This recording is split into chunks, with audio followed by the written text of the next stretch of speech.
Hello everyone, welcome back to my another mini blog. Brahma পূজার দ্বিতীয় দিনে কিন্তু ছিল অম্বুবাচী, তাই আজকে কিন্তু বাড়িতে একদমই নিরামিষ রান্নাবান্না হয়েছিল।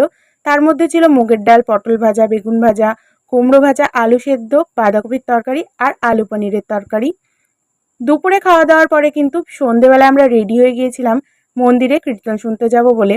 আর এখানে দিদি দেখাচ্ছিল ওর আংটির ডিজাইনটা। তারপরে দিদা, মা, কাকিমা, আমি, দিদি, বোন সবাই মিলে কিন্তু চলে এসেছিলাম নতুন মন্দিরটাতে। আর নতুন মন্দিরের এখানে কিন্তু হয় পালা কীর্তন। প্রথমেই ঠাকুর দর্শন করে নিলাম, তারপর কিছুক্ষণ ওখানে দাঁড়িয়েছিলাম। একটু কীর্তন শোনার পর চলে এসেছিলাম দ্বিতীয় মন্দিরে, যেখানে আরেকটা ব্রহ্মা পুজো হয়। এখানে কিন্তু হয় নাম কীর্তন। তারপর প্রথমে গিয়ে কিন্তু ঠাকুর দর্শন করে নিলাম। ঠাকুর দর্শন করে কিন্তু ওখানে অনেকটা সময় দাঁড়ানোর পর দাদা জোর করে নিয়ে গেছিল আইসক্রিম খেতে। তারপর দাদার দেওয়া আইসক্রিমটা খেতে খেতে, সুন্দর চাঁদ দেখতে দেখতে, গান শুনে চলে আসলাম বাড়িতে।